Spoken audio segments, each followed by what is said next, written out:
Hi നമസ്കാരം. വളരെ എളുപ്പത്തിൽ തയ്യാറാക്കിയെടുക്കാവുന്ന ഒരു ചായപലഹാരത്തിൻ്റെ റെസിപ്പിയാണ്. ഇത് വളരെ സിമ്പിളായിട്ട് റെഡിയാക്കിയെടുക്കാവുന്ന ഒരു ഹെൽത്തി ആയിട്ടുള്ള കേക്കിൻ്റെ റെസിപ്പിയാണ് കേട്ടോ. അപ്പോൾ ഇതെങ്ങനെയാണ് പെട്ടെന്ന് ഉണ്ടാക്കിയെടുക്കുന്നതെന്നുള്ളത് നോക്കാം. ഈ ഒരു ടീ കേക്ക് തയ്യാറാക്കിയെടുക്കുന്നതിനായിട്ട് ഞാനിവിടെ ഒരു 1/4 കപ്പ് പാലിനകത്തോട്ടേക്ക് ഒരു 15-നടുത്ത് ഈത്തപ്പഴം കുരു കളഞ്ഞതിന് ശേഷം കുതിർത്തി വെച്ചിട്ടുള്ളതാണ്. 1 മണിക്കൂറിനടുത്ത് കുതിർത്തി വെച്ചിട്ടുണ്ടായിരുന്നു കേട്ടോ. അതിനുശേഷം ഇത് നല്ല സ്മൂത്തായിട്ട് ഇതുപോലൊന്ന് അരച്ചെടുക്കണം. പാലിൽ മാത്രം, അതായത് ഇതിനകത്ത് വേറെ വെള്ളമൊന്നും ചേർക്കരുത്, ജസ്റ്റ് ഒന്ന് അരച്ചെടുക്കുക. അതിനുശേഷം നമ്മൾ അരച്ചെടുത്ത അതേ മിക്സിയുടെ ജാറിനകത്തോട്ടേക്ക് തന്നെ ഒരു മുട്ട പൊട്ടിച്ചൊഴിക്കുകയാണ്. അതൊരു 30 സെക്കൻഡ് മാത്രം ജസ്റ്റ് ഒന്ന് അടിച്ചെടുത്തതിന് ശേഷം മുട്ടയുടെ ആ ഒരു മിക്സ് നമുക്ക് നമ്മുടെ ഈത്തപ്പഴത്തിൻ്റെ ഈ ഒരു കൂട്ടിനകത്തോട്ടേക്ക് ഒഴിച്ചു കൊടുക്കാം. ഇനി നമുക്ക് ഇതിനകത്തോട്ടേക്ക് ഇതിൻ്റെ മുകൾ ഭാഗത്തായിട്ട് ഒരു അരിപ്പ വെച്ച് കൊടുക്കാം. അതിലോട്ടേക്ക് 1/2 കപ്പ് അളവിൽ ഗോതമ്പ് പൊടിയാണ് ചേർത്ത് കൊടുക്കുന്നത് കേട്ടോ. മൈദയല്ല, നമ്മൾ ഗോതമ്പ് പൊടിയിലാണ് ചെയ്തെടുക്കുന്നത്. 1/2 കപ്പ് ഗോതമ്പ് പൊടി എടുക്കുമ്പോൾ 1/2 ടീസ്പൂൺ അളവിൽ ബേക്കിംഗ് പൗഡറാണ് ഉപയോഗിക്കുന്നത്. ബേക്കിംഗ് സോഡയുടെ അളവ് എന്ന് പറയുന്നത് വളരെ കുറഞ്ഞൊരളവാണ്, 2 പിഞ്ച് മാത്രം ഉപയോഗിച്ചാൽ മതി. മധുരം ബാലൻസ് ചെയ്യുന്നതിനായിട്ട് 2 നുള്ള് ഉപ്പ് കൂടി ഇട്ട് കൊടുക്കാം. നല്ലതുപോലെ ഇതൊന്ന് അരിച്ചെടുത്തതിന് ശേഷം ഒന്നുകിൽ സ്പൂണോ അല്ലെങ്കിൽ വിസ്കോ ഉപയോഗിച്ചിട്ട് ഇത് ജസ്റ്റ് ഒന്ന് മിക്സ് ചെയ്തെടുക്കാം. അപ്പോൾ മാവ് നല്ല കട്ടിയായിട്ടാണ് ഉള്ളത്.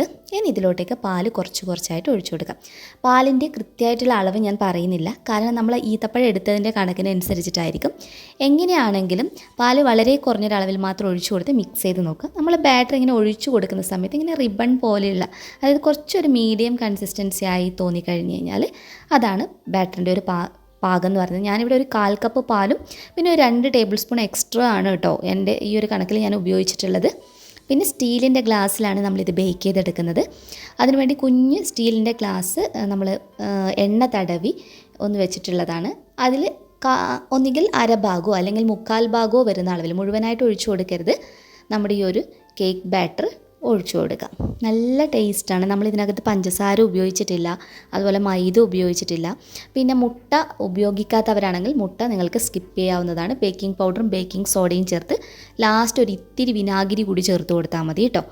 അപ്പോൾ ഇനി ഇതിൻ്റെ മുകൾ ഭാഗത്തായിട്ട് വറുത്ത അണ്ടിപ്പരിപ്പാണ് ഞാൻ ചേർത്ത് കൊടുക്കുന്നത്. നിങ്ങളുടെ കയ്യിലുള്ള നിങ്ങൾക്കിഷ്ടമുള്ള നട്ട്സോ ഡ്രൈ ഫ്രൂട്ട്സൊക്കെ നിങ്ങൾക്ക് ഉപയോഗിക്കാവുന്നതാണ്. ബേക്ക് ചെയ്തെടുക്കുന്നതിനായിട്ട് ഇതുപോലൊരു പാത്രത്തിൻ്റെ താഴ്ഭാഗത്തായിട്ട് ഉപ്പ് വിതറി കൊടുത്തിട്ടുണ്ട്. അതിൻ്റെ മുകൾ ഭാഗത്തായിട്ട് എന്തെങ്കിലും ഒരു തട്ട് വെച്ച് കൊടുക്കാം. 5 മിനിറ്റ് ഹൈ ഫ്ലെയിമിലിട്ട് നല്ലതുപോലെ പാത്രം ചൂടാക്കിയെടുക്കണം. ചൂടായി വന്ന പാത്രത്തിൻ്റെ മുകൾ ഭാഗത്തായിട്ട് ഇതുപോലെ നമ്മുടെ ഗ്ലാസ് വെച്ച് കൊടുക്കുക കേട്ടോ. ഇനി നമ്മളിത് അടച്ചു വെക്കുമ്പോൾ ഫോയിൽ കൂടി ചേർത്തിട്ടാണ് കണ്ടോ അടപ്പ് പൊതിഞ്ഞിരിക്കുന്നത്.